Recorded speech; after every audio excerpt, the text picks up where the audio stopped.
अब ब्रह्मचारिणी आदरणीय गीता दीदी। श्रमण मुनि जी को नमोस्तु, क्षुल्लक जी को इच्छामि।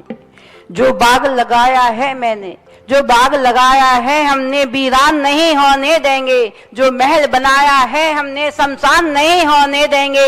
जीवन में कितनी भी कठिनाई आए, जीवन में कितनी भी कठिनाई आए, जिन धर्म का नाम बदनाम नहीं होने देंगे, जिन धर्म का नाम बदनाम नहीं होने देंगे। यूपी में बैठी हूं, यूपी के योगी बाबा बुलडोजर बाबा है, ये महायोगी है, ये महा बुलडोजर बाबा है।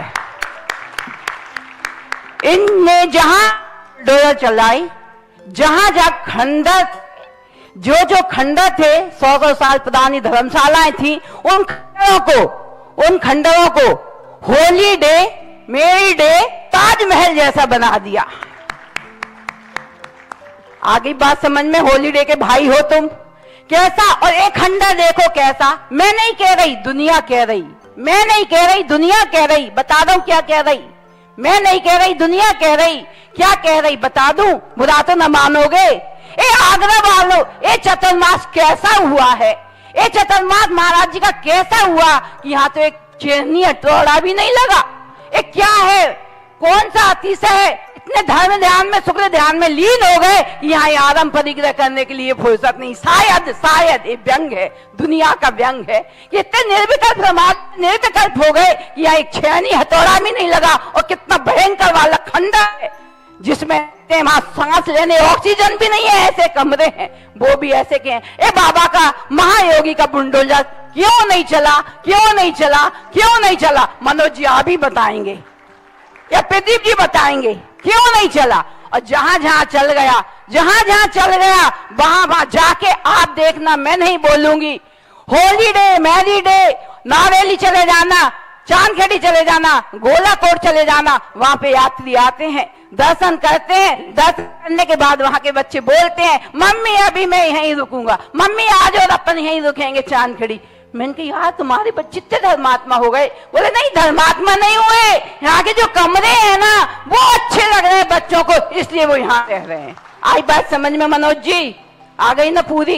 अब मैं ये पूछना चाहती हूँ महाराज जी से कि महाराज जी थकाओ नहीं देखो मैं ना, मनोज भैया तुम मेरे रियल भैया से भी बढ़ के हो, क्योंकि इतना अच्छा बोलते हो जितना अच्छा मैं भी नहीं बोल पाती, लेकिन बोलते हो इसलिए मैंने कह दिया। मन की बात पूरी करूंगी और मन की बात में रखूंगी तो गैस बनेगी, इसलिए मैंने कह दिया।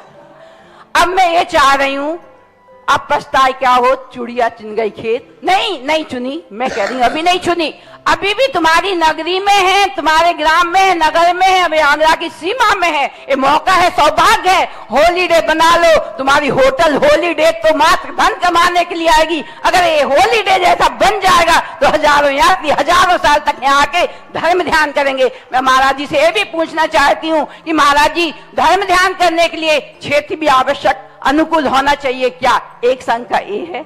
दूसरी संख्या ये कहूंगी कि महाराज जी जो पृथ्वी दान करते हैं, भूदान करते हैं, उनका असाता साता में कैसे परिवर्तित होता है? और जो भूदान दे देते हैं, धर्म के कार्य करते हैं, उनमें जो विघ्न बाधा करते हैं, उनकी टांग पकड़ के खींचते हैं, कभी कबड्डी का खेल पकड़ के करते हैं। अभी मैं आ गई थी मोती कटरा से, तो एक व्यक्ति ने कहा कबड्डी के खेल में तो एक व्यक्ति की एक ही टांग पकड़ता है, यहाँ पे तो 10 व्यक्ति मिलकर एक व्यक्ति की टांग पकड़ते हैं। ऐसा मुझे किसी ने बताया, मुझे नहीं पता, मैं आगरा की नहीं हूं, अगर बुरा लगे तो मुझे बाद में बता देना।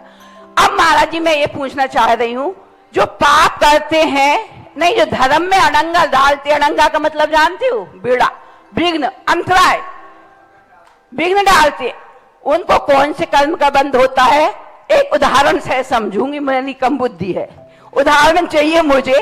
और जो दान देते हैं वो कौन से पुण्य का बंध करते हैं?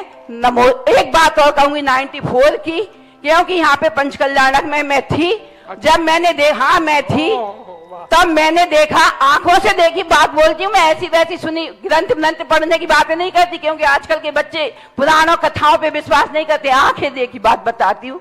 महाराज जी का आदेश था पंचकल्याण में 5 दिन तक कोई बाजार नहीं खोलेगा। किसी ने बाजार नहीं खोला। एक बनिया जैन था, न माना। अरे साधु है, बोलते रहते हैं, चलो चलो अपन तो खोलो। उसने अपनी दुकान खोली, दिन रात खोली और ऐसी कमाई करी कि पूरा माल निकाल दिया, गोदाम तक का माल निकाल दिया। उसके बाद में 5 दिन बाद जो धर्म कमा रहे थे और जो धन कमा रहे थे, धन कमाने वाला का दिवालिया हुआ। कैसे हुआ वो बताती हूँ। जो आजू बाजू के दुकान बंद थी और पंच कल्याणक का लाभ ले रहे थे, महाराज जी गुरु की आज्ञा का पालन कर रहे थे, उनने धर्म कमाया। उनका जो माल था, जो लोहा बाजार की बात थी, लोहा दुगना तिगना चौगना भाव हो गया बैठे बैठे, और उसने गोदाम तक खाली कर दी, उसका लॉस हो गया। ये मेरी आंखों देखी बात, इधर की। इसलिए महाराज जी ऐसे कौन से पुण्य का कर्म बंद कर लेते हैं कि जो धर्म भी करते हैं और धन भी कमा लेते हैं और इज्जत भी कमा लेते हैं, और एक लोभी व्यक्ति धर्म भी नहीं करता, धन कमाता है और इज्जत भी कमा देता है। नमोस्तु महाराज जी, नमोस्तु महाराज जी। कुछ प्रश्न करता है, इतने ज्ञानी होते हैं कि स्वयं ही प्रश्न करके स्वयं ही उत्तर दे देते।